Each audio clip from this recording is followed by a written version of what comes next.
सुप्रभात बच्चों।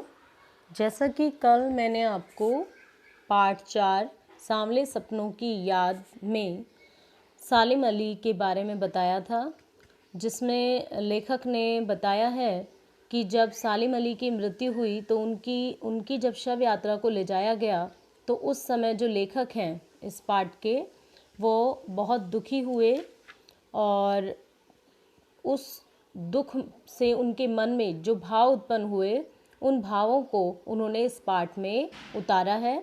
उन्होंने उनके अनुसार सालिम अली जो हैं बहुत ही महान व्यक्ति रहे हैं और उनका ऐसा मानना है कि जो सालिम अली है जब उनकी मृत्यु हो गई है तो ऐसा लग रहा है कि जैसे कोई पक्षी जो है अपना अंतिम गीत गाकर इस संसार से विदा हो जाता है। तो उनकी शव यात्रा को देखकर भी लेखक को ऐसा लग रहा है जैसे सालिम अली के अभी बहुत से काम अधूरे रह गए हैं, सालिम अली की बहुत सी इच्छाएं हैं जो अधूरी रह गई हैं, जिन्हें वो पूरा करना चाहते थे। इन सब बातों को लेकर लेखक ने इस पाठ में कहा है। अब आगे पढ़ते हैं हम पाठ।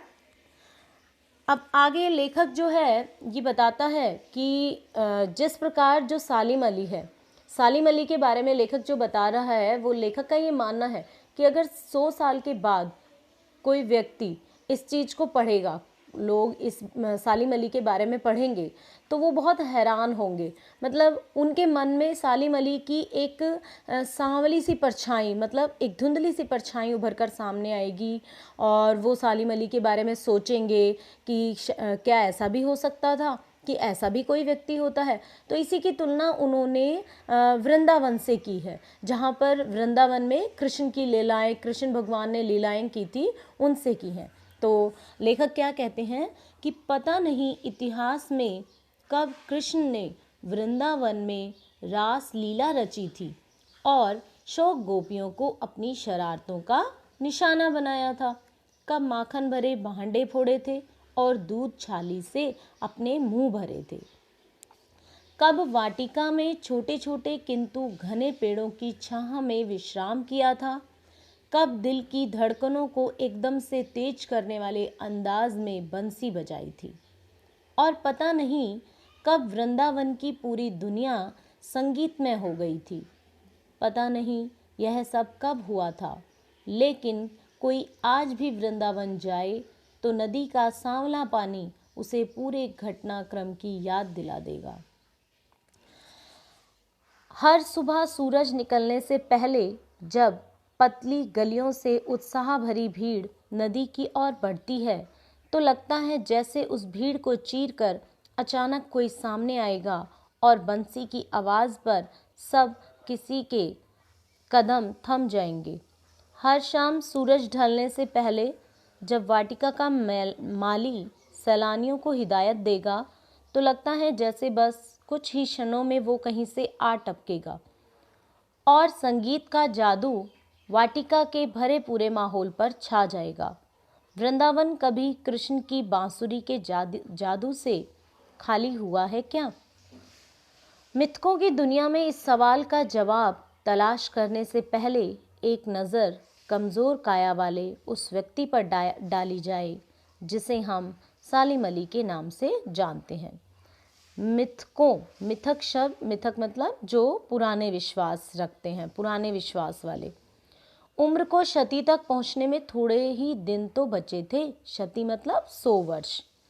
संभव है लंबे यात्राओं की थकान ने उनके शरीर को कमज़ोर कर दिया हो और कैंसर जैसी जानलेवा बीमारी उनकी मौत का कारण बनी हो, लेकिन अंतिम समय तक मौत उनकी आंखों से वह रोशनी छीनने में सफल नहीं हुई जो पक्षियों की तलाश और उसकी हिफाजत के प्रति समर्पित थी। सालिम अली की आंखों पर चढ़ी दूरबीन उनकी मौत के बाद ही तो उतरी थी।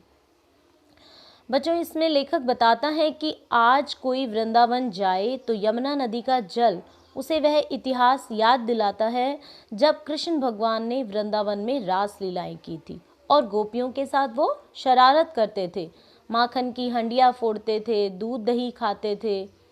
अब लेखक कहते हैं कि जो उनकी जो बांसुरी है, अगर हम आज भी वहाँ जाएं तो हमें वो महसूस होती है, सुनाई देती है और ऐसा लगता है जैसे उस बांसुरी की धुन पर सारा वृंदावन संगीतमय हो गया है।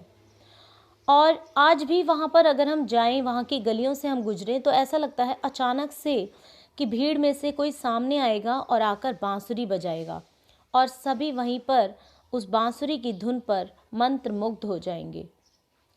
सायंकाल के समय वहाँ पर जो उपवन का माली है वह पर्यटकों को बताता है, तो ऐसा लगता है जैसे कृष्ण अभी आकर सब पर अपनी बांसुरी का प्रभाव डाल देंगे। लेकिन वृंदावन से कृष्ण की बांसुरी का प्रभाव समाप्त नहीं हुआ है। लेखक कहता है कि जिस प्रकार कृष्ण की बांसुरी की धुन, उनका एहसास आज भी वृंदावन में विद्यमान है, उसी प्रकार सालिम अली से जुड़ी हुई बातें भी आज हमारे मन में रुकी हुई हैं। पुरातन कथाओं में जाने से पहले लेखक ने दुबले शरीर वाले सालिम अली के विषय में बताया है। अब लेखक कहता है कि जो पुरानी कहानियां हैं उनमें अनेक लोग हुए हैं, लेकिन उन सबसे पहले उनमें जो सालिम अली हैं, मैं उनके बारे में बताता हूँ कि हालांकि उनकी 100 वर्ष पूरे होने में उनके ज़्यादा समय नहीं था, लेकिन उन्होंने अनेक यात्राएं की थी अपनी जीवन में, और कैंसर जैसी बीमारी ने उनको मौत की ओर भेज दिया था। अपने आखिरी समय तक वे पक्षियों की तलाश और देखभाल में लगे रहे। लेकिन लेखक कहता है कि हालांकि उनकी उम्र 100 तक होने ही वाली थी, बुढ़ापे वाला शरीर हो गया था बिल्कुल, कैंसर की बीमारी ने उनको घेर लिया था, लेकिन फिर भी लेखक कहता है कि अब क्योंकि उन्हें पक्षियों से बहुत लगाव था, प्रकृति से बहुत लगाव था, और अपनी उम्र के अंतिम पड़ाव तक भी उन्होंने प्रकृति के बारे में जानने और पक्षियों के बारे में खोज करने से पीछे नहीं हटे थे।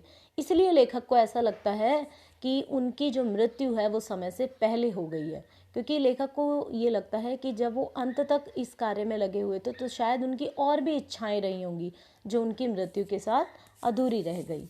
तो बच्चों, आज के लिए इतना, आगे हम कल पढ़ेंगे। धन्यवाद।